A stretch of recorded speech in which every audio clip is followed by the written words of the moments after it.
নমস্কাৰ বন্ধুসকল, পোনপ্ৰথমে আপোনালোক আটাইকে আমি অসমীয়া লাইভৰ আন এটি খণ্ডলৈ স্বাগতম জনাইছোঁ। মাধুৰ্য হত্যাকাণ্ড। মাধুৰ্য হত্যাকাণ্ডৰ মূল কাৰণেই আছিল পত্নীৰ পৰকীয়া প্ৰেম। পত্নীৰ এই পৰকীয়া প্ৰেমৰ কাৰণেই মাধুৰ্যৰ পত্নী প্ৰহেলিকাই ধুমুচেৰে খুন্দিয়াই হত্যা কৰিছিল মাধুৰ্য। এনে হাজাৰজনী প্ৰহেলিকা এতিয়াও আমাৰ সমাজত আছে।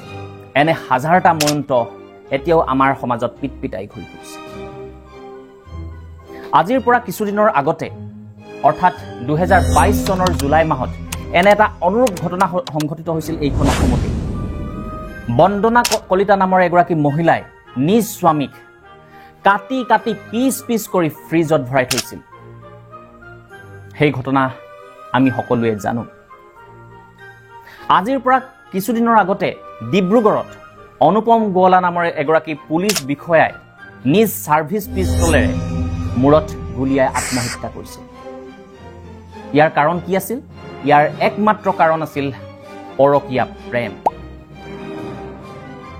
এই ময়ুন্তৰ দৰে পৰকীয়া প্ৰেমিকসকলক ক'ব খুজিছোঁ, আপোনালোকে বা তোমালোকে এনেধৰণৰ পৰকীয়া প্ৰেম কৰাৰ আগতে তোমাৰ মা দেউতাৰ মুখখনলৈ এবাৰ মনত পেলাবা। তোমাৰ মা দেউতাই এগৰাকী বোৱাৰীক বিয়া পাতি আনিলে তোমাৰ মা দেউতাই সেয়া গ্ৰহণ কৰিবনে? এবাৰ মনত পেলাই চাবা। তোমাৰ বাই বা ভনী বা ককাই ভাইয়ে তোমাৰ এই পৰকীয়া প্ৰেমক গ্ৰহণ কৰিবনে? এবাৰ তুমি সিহঁতৰ মুখখনলৈ চাবা। যি মা দেউতাই তোমাক সৰুৰ পৰা তুলি তালি ডাঙৰ দীঘল কৰিলে, যি মা দেউতাই তোমাক পঢ়াই শুনাই মানুহ কৰিলে, সেই মা দেউতাক কি তুমি এগৰাকী বোৱাৰী বিয়া পাতি আনি তেওঁলোকক সুখ দিবা? এই যে তোমালোকে হোৱাটছএপ বা মেছেজত এটা দিলৰ মেছেজ পঠিয়াই দিয়া কাৰোবাক,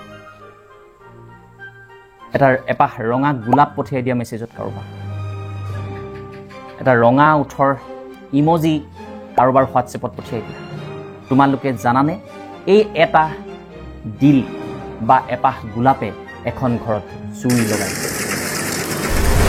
কাৰোবাক চেণ্ড কৰাৰ আগতে হাজাৰবাৰ তোমালোকে ভাবি চাবা।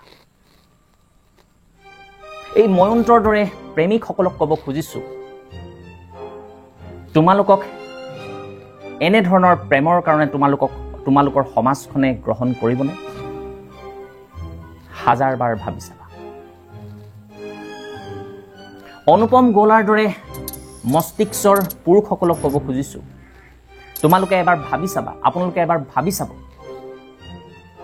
আপোনাৰ পত্নীয়ে কামৰ পৰা মানুহটো কামলৈ গৈছে, ঘূৰি অহাৰ বাবে কিমান হেঁপাহেৰে কিমান অধীৰ আগ্ৰহেৰে আপোনালৈ বাট চাই আছে।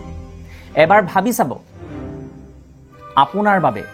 আপোনাৰ বাবে নিজ পিতৃ মাতৃৰ ঘৰখন এৰি আপোনাৰ সৈতে সুখৰ সংসাৰ কৰিম বুলি নিজকে সমৰ্পণ কৰিছে। এবাৰ ভাবি চাব। এই অনুপম গোৱালাৰ দৰে প্ৰেমিকসকলক কৈছোঁ। এবাৰ ল'ৰা ছোৱালীৰ মুখ কেইটালৈ চাব। সেই ল'ৰা ছোৱালীকেইটাই নিজৰ বাপেক আন এগৰাকী মহিলাৰ লগত সম্পৰ্ক আছে বুলি জানিলে তেওঁলোকে সমাজত কিমান লাজ পাব, সেয়া এবাৰ ভাবি চাব। নিজৰ সন্তানৰ মুখখনলৈ এবাৰ চাব। এই অনুপম গোৱালাৰ দৰে মস্তিষ্কৰ পুৰুষ এতিয়াও আমাৰ সমাজত হাজাৰ আছে। সেইসকলক কৈছোঁ, এবাৰ আপোনালোকে ভাবি চাব। প্ৰহেলিকাৰ দৰে মহিলাসকলক ক'ব খুজিছোঁ, আপোনাৰ স্বামীয়ে আপোনাৰ সপোন পূৰণ কৰাৰ কাৰণে, আপোনাৰ ল'ৰা ছোৱালীৰ সপোন পূৰণ কৰাৰ বাবে নিজৰ সপোনক জলাঞ্জলি দিছে। এবাৰ ভাবি চাব। এবাৰ স্বামীৰ মুখখনলৈ মন দি চাব। আপোনাৰ স্বামীয়ে দিনটো কামলৈ ওলাই যোৱাৰ পৰা ঘূৰি অহালৈকে আপোনাৰ মুখখন দেখাৰ বাবে কিমান আগ্ৰহ বা হেঁপাহ থাকে, সেয়া এবাৰ অনুভৱ কৰিছে। আপোনাৰ নিজ পিতৃ মাতৃৰ কথাও এবাৰ ভাবিব। আপোনাৰ পিতৃ মাতৃয়ে নিজ ছোৱালীক আন এজন পুৰুষৰ সৈতে সম্পৰ্ক থকা বুলি জানিলে ভাল পাবনে? তাৰ বাবেই বিয়া দিছিল নে তোমাৰ মা দেউতাই? নিজ সন্তানৰ কাৰণেও এবাৰ ভাবিছা? আপোনাৰ বাবে বা তোমাৰ বাবে নিজ সন্তানৰ জীৱনো ধ্বংসৰ গতিলৈ গৈ আছে। এনে হাজাৰজনী প্ৰহেলিকা এতিয়াও আমাৰ সমাজত আছে। গতিকে আপোনালোকে নিজৰ সন্তানৰ মুখলৈ চাই এবাৰলৈ হ'লেও ভাবিব। তেতিয়া আপোনালোকে গম পাব আপুনি কি ভুল কৰি আছে বা তুমি কি ভুল কৰি আছা, তেতিয়া উপলব্ধি কৰিব পাৰিবা। এই যে পৰকীয়া প্ৰেম, এই পৰকীয়া প্ৰেমৰ মূল কাৰণ আচলতে কি? মই ভাবোঁ এই পৰকীয়া প্ৰেমৰ মূল কাৰণ হ'ল বৰ্তমান সময়ত আমাৰ হাতত থকা মোবাইল। এই হয়তো কিছুমানে মোক গালি পাৰিব যে মোবাইল ফোন নহাৰ আগতে পৰকীয়া প্ৰেম হোৱা নাছিল নেকি? নিশ্চয় আছিল, কিন্তু মই কওঁ এই মোবাইল ফোন অহাৰ আগতে পৰকীয়া প্ৰেম কম আছিল, আৰু এতিয়া এই মোবাইল ফোন অহাৰ পিছত এই পৰকীয়া প্ৰেমৰ সংখ্যা দিনক দিনে বৃদ্ধি পাবলৈ ধৰিছে।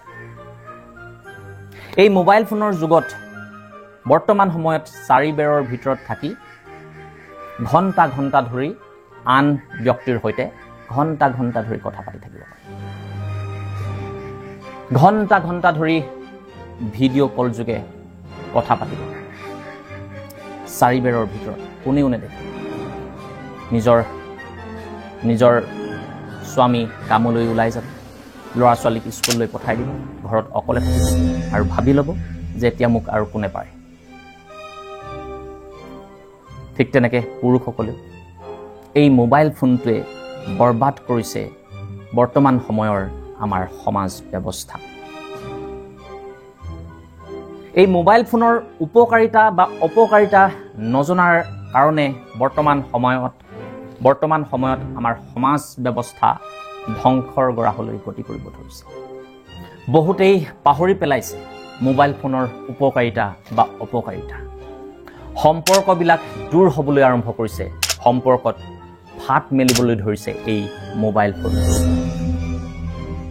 বহুতে হয়তো এই পৰকীয়া প্ৰেমিকসকলে ভাবিব পাৰে যে মই ফোন কৰিলোঁ বা মেছেজ আহিলে ডিলিট কৰি দিলোঁ আৰু কোনেও গম নাপায়।